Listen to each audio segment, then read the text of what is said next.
Welcome to Auto Foresight. The 3 Series has been BMW's benchmark sedan for decades.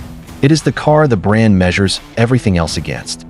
So when BMW says the next one is a complete reset, new platform, new battery, new electronics, new everything, that is not a product update. That is a statement. The 2026 BMW i3, built on the Neue Klasse architecture, is the result of that reset. And the question worth sitting with from the start is this: why did BMW choose to rebuild from the ground up rather than evolve what already works? The answer, it turns out, explains almost every decision in this car. The i3 sedan arrives alongside a 9.3 SUV as the first 2 vehicles on the Neue Klasse platform. BMW has confirmed production begins in late 2025, with market launches in the USA, UK, and Europe expected in late 2026. This is not a facelift of the current i4 or the outgoing 3 Series. It replaces both, and it does so on a platform designed from day one for electric powertrains. That distinction matters more than it might initially sound. The current i4 is built on a chassis originally engineered for combustion engines. The Neue Klasse platform carries none of that legacy. No tunnel running through the floor. No packaging compromises inherited from a fuel tank that no longer exists. The rear floor is flat. Rear legroom, according to BMW, is on par with the much larger X5 for a car in the mid-size sedan segment. That is a meaningful shift in what buyers can expect from daily use. Now, to that question from the hook, why rebuild entirely rather than evolve? The answer comes down to what BMW calls the 6th generation eDrive system, and specifically the battery technology at its core. Previous BMW electric vehicles used prismatic battery cells. The Neue Klasse moves to 46mm cylindrical cells. That change delivers around 20% higher energy density. In practical terms, it means more range from the same physical space, and in this case, significantly more range. The eDrive 50 variant delivers an estimated 400 miles under EPA testing and up to 800 kilometers under WLTP. That figure puts it ahead of most of the established competition in this segment. The battery pack itself is rated at 108.7 kilowatt-hours and operates on an 800-volt architecture. Peak decharging reaches 400 kilowatts, which allows the car to add an estimated 230 miles of range in approximately 10 minutes. That is a figure the broader E segment is still catching up to. But the more structurally interesting decision is this: BMW has integrated the battery into the vehicle's crash structure. Rather than treating the battery as a separate block sitting beneath the chassis, it becomes part of the car's load-bearing skeleton. The engineering benefit is twofold. It saves weight and it improves rigidity. It also means the flat floor is not a design compromise. It is a consequence of building the car correctly from the start.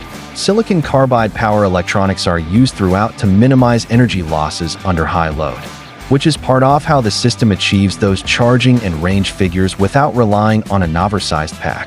The powertrain is the engineering story. The interior is where that engineering pays off for the person sitting inside. The flat floor and revised architecture allow BMW to offer rear legroom that the previous 3 Series and the i4 simply could not match. Cargo volume and towing capacity are also improved over the current generation. Again, a direct consequence of designing around the electric powertrain rather than accommodating it. The cabin introduces what BM calls Panoramic Vision. Rather than a conventional head-up display projecting onto a small portion of the windshield, this system runs a pillar-to-pillar projection across the base of the windshield. It presents navigation, speed, and driving information across the full width of the forward view. The approach is intended to keep the driver's eyes on the road while delivering significantly more information than a conventional instrument cluster. Whether drivers adapt to it quickly is one of the more interesting things to watch in nearly reviews. The central interface is a 17.9-inch horizontal touchscreen running iDrive. The steering wheel moves away from the traditional round design to a squircle shape, somewhere between round and rectangular, with backlit haptic controls replacing physical buttons. And one small detail that is easy to overlook: the charging flap opens automatically when the car approaches a familiar charging station. It is the kind of detail that suggests the integration between the car and its software.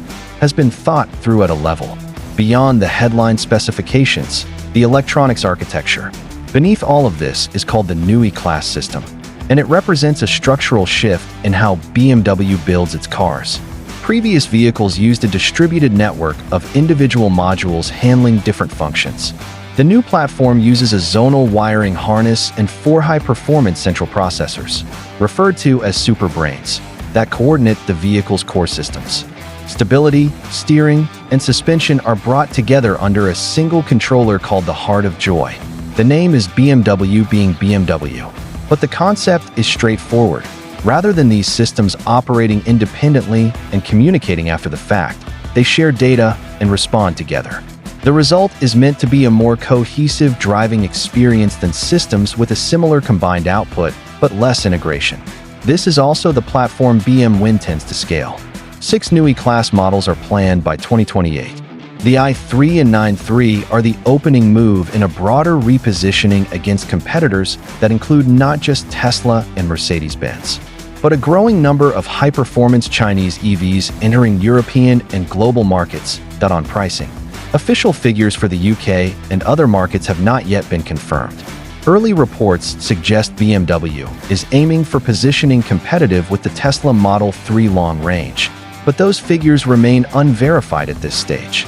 The segment rivals include the Mercedes-Benz CLA EV and the Porsche Cayman EV.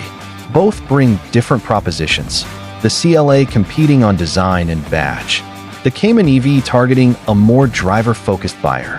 Where the i3 sits relative to those on price will be one of the more closely watched announcements as launch approaches.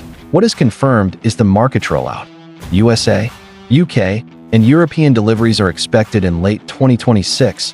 Though what is worth stepping back to observe here is not just this one car, but the broader pattern it represents. BMW is placing a very specific bet that the buyers who built the 3 Series into a global benchmark are ready to make the move to electric, and that they will do so on the strength of a platform designed around their driving expectations rather than a product adapted from something else. 3 or 4 years ago, that bet would have seemed premature. The fact that it now looks like a logical step says something about how quickly the segment has moved, whether the Heart of Joy controller, the Panoramic Vision system, and the structural battery pack combine to deliver what BMW is suggesting. That is the question the first real-world reviews will answer.